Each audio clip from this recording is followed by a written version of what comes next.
لیکن یہاں پر جو ہرڈل ہے ایلیٹ اسٹرکچر، دیکھو کوئی پولیٹیکل ایلیٹس ہیں، کوئی بیوروکریٹک ایلیٹس ہیں، کوئی ریلیجیس ایلیٹس ہیں، کوئی ملٹری ایلیٹس ہیں، کوئی لینڈ اوننگ ایلیٹس ہیں.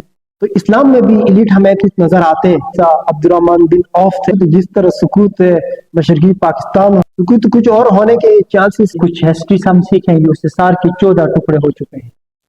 آج بھی یوز کی 50 اسٹیٹس ہیں، 50 کے 50 ان کے پاس ہیں. خدا را ہوش کے ناخن لیں، یہ ملک ہے تو ہم بھی ہیں، آپ بھی. آپ نکالے مور دین 60% پاپولیشن یوتھ پہ مشتمل ہے. یونان کے اندر کشتیاں ڈوب جاتی ہیں، وابڑا سے ریٹائر ہوتے تو پولیس میں لگا دیتے ہیں، پولیس سے ریٹائر ہوتے تو وابڑا میں لگا دیتے ہیں. نہ کریں یہ کام، یوتھ کو موقع دیں. یہ یوتھ ہے تو آپ ہیں. جس دن اس یوتھ کا صبر کا پیمانہ لبریز ہو گیا، سب کچھ بہا کے لے جائیں گے. نہ ملک رہے گا، نہ آپ رہیں گے، نہ ہم رہیں گے.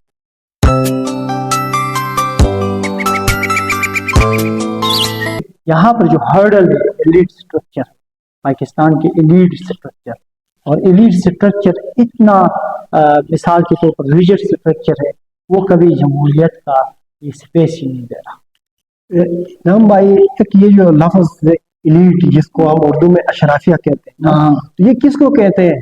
آپ سادہ الفاظ میں سادہ الفاظ میں بتاؤں، دیکھو ایلیٹ کا اپنا اسٹرکچر ہے، پورا ایک ساخت ہے ان کا. دیکھو کوئی پولیٹیکل ایلیٹس ہیں، کوئی بیوروکریٹک ایلیٹس ہیں، کوئی ریلیجیس ایلیٹس ہیں، کوئی ملٹری ایلیٹس ہیں، کوئی لینڈ اوننگ ایلیٹس ہیں. یہ سارے کوئی ایک سنگل بندہ نہیں ہے. ان سب کے جو کوئی پروفیشنل ایلیٹس ہیں، ان ساروں کا ایک ایسا اسٹرکچر بنا ہوا ہے جو کہ پاور عام آدمی کا تک آنے نہیں دیا. اب ان کو بھی نقصان، جب مشرقی پاکستان ہم سے علیحدہ ہوا، سب سے زیادہ نقصان ایلیٹ نے بھی اٹھایا. لیکن ابھی یہاں پر جو ہے نا، جمہوریت کو لانے کے لیے میں نے آپ کو کہا کہ اپنے نوجوانوں کو رائٹ وے پہ پولیٹیکل ایجوکیشن دیں. جمہوری برینڈز بنانے کے لیے جمہوری ادارے بنائیں. یہ نہ بنائیں کہ آپ اپنے الیکشن کمپین کے پوسٹروں میں لاکھوں روپے خرچ کرتے ہیں. آپ دیکھیں امریکہ میں الیکشن ہوتے ہیں، 2 ہی بندے آتے ہیں، آپ میڈیا کو اتنے کوریج دیتے ہیں. نہ دیں، وہ سارے فنڈز جو ہیں اپنے لوگوں کے اوپر خرچ کریں، اپنے لوگوں کے بچوں کے اوپر خرچ کریں، اور وہ جا کے ایجوکیشن حاصل کریں گے. جو نئی نسل آئے گی وہ جمہوریت خود بخود لائے گی. اچھا، آپ سے اب میرا ایک سوال یہ بنتا ہے کہ ایلیٹ کیپچر کی آپ نے اگر بات کی، تو ایلیٹ کیپچر کو اگر ہم ہسٹری میں دیکھیں، تاریخ کا ہم ورق کھنگالیں، تو اسلام میں بھی ایلیٹ ہمیں کچھ نظر آتے ہیں، جن میں آپ کے پاس عثمان غنی صاحب، عبد الرحمن بن عوف تھے، یہ بھی ایلیٹ ہے. اگر ہم ریسنٹلی موجودہ وقت کی بات کریں، بہت سے بڑے ممالک میں آپ کے پاس یو کے کی طرف دیکھو، یو ایس اے کی طرف دیکھو، بڑے بڑے ایلیٹ وہاں بھی ہے. تو یہ جو ایلیٹ ہے، یا جو اسلام کے اندر جو ایلیٹ ہے اور ہمارے ایلیٹ پہ کیا فرق ہے؟ دیکھیں جی، جو اسلام کی ہسٹری ہے اس میں تو دیکھیں، میں اسلام کے بارے میں اتنا مجھے پتہ تو نہیں ہے. یہ تو ہمارے جو ہے مولانا حضرات ہوتے ہیں وہی ہمیں بتا سکتے ہیں. لیکن ہماری ایلیٹس کا میں آپ کو بتا سکتا ہوں ان کا مسائل کیا ہوتے ہیں. ٹھیک ہے، اور اس دور میں آئی تھنک میں تھا بھی نہیں، تو مجھے اتنا علم نہیں ہے. میں نے کتابوں پڑھا ہے، اور انہوں نے بڑے اچھے حکومتیں کی ہیں، زبردست حکومتیں کی ہیں. تو باقی جو ہے ابھی اس دور کے، میں کہتا ہوں ایلیٹ ہر سوسائٹی میں ہوتے ہیں. ڈیموکریٹک سوسائٹی میں ہوتے ہیں، نان ڈیموکریٹک سوسائٹی میں بھی ہوتے ہیں، اتھارٹیرین سوسائٹی میں بھی ہوتے ہیں. لیکن کچھ لوگ ایسے جیسے عوام کو حکومت دینا، یہ ہم دیکھو ایلیٹ بھی اگر عوام کو حکومت دے تو ان کو فائدہ ہے، نقصان نہیں ہے ان کو. لیکن یہ نیلسن منڈیلا کا ایک کوڈ میں آپ کو یہاں پر وہ کروں، ایک ان کے ایک لفظ یہاں پر کوڈ کروں، سینٹینس. وہ یہ کہتے ہیں کہ ظالم بھی اس ظلم کرتا ہے، لیکن وہ اس ظلم کا شکار ہوتا ہے، اس ظلم کے نظام سے باہر وہ اپنی سروائیول کا خطرہ محسوس کرتا ہے. اگر میں اس سے نکلوں گا تو میں سروائیو نہیں کر سکوں گا. وہ کہتے ہیں اس ظلم کا شکار وہ بھی ہوتا ہے. وہ کہتے ہیں میں اس سپیس سے نکلوں گا تو لوگ مجھے جینے نہیں دیں گے. ایسا نہیں ہوتا کہ وہ ادھر سے نکلے گا تو لوگ جینے نہیں دیں گے. یہ یہاں کے لیے پولیٹیکلی آپ بہت زیادہ میچور ہوں. ٹھیک ہے، ایلیٹس کو بھی پولیٹیکلی میچور ہونا پڑے گا، پھر جا کے اپنے لوگوں کے ہاتھ میں حکومت دیں گے. تو دیکھیں یہ ایک بہت زیادہ ملٹی ایتھنک سوسائٹی ہے ہماری، بہت زیادہ کلچر ہے، بلوچ ہے، پٹھان ہے. ٹھیک ہے، گلگت بلتستان کے لوگوں کا اپنا کلچر ہے، بلوچوں کا اپنا کلچر ہے، سندھیوں کا اپنا ہے، پنجابیوں کا اپنا ہے. اب اس ڈائیورس سوسائٹی کو ایک ساتھ رکھنے کے لیے ایک ہی گلو کی ضرورت ہے، وہ ہے جمہوریت۔ اس سوسائٹی کو طاقت کے ذریعے اکٹھا نہیں رکھا جا سکتا۔ ٹھیک، اب ایلیٹ کو بھی اس بات کا سمجھ آ جائے کہ بھئی ہم اس سوسائٹی کو اکٹھا رکھنا ہے، اپنے ملک کی مزید نہیں کھونا ہے، تو پھر وہ اس مسئلے کا حل ہے جس دن سمجھ آ جائے۔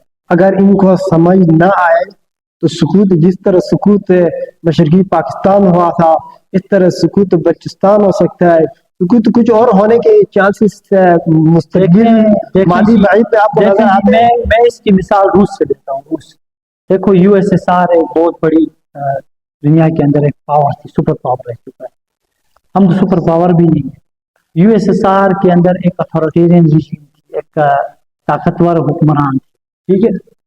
لینن کے بعد اسٹالن کے بعد جو گورباچوف کے بعد گورباچوف کے دور میں تو یو ایس ایس آر ٹوٹ چکا تھا، ٹھیک ہے۔ میری بات سنیں، ہمیشہ ایسا نہیں ہوتا۔ روس کی جو اکانومی تھی، ہماری اکانومی اس کے مقابلے میں کبھی نہیں آ سکتی۔ یہ بالکل ہو سکتا ہے کہ اگر اسی طریقے سے طاقت کی حکمرانی بحال کی جائے تو سکوت کچھ بھی ہو سکتا ہے۔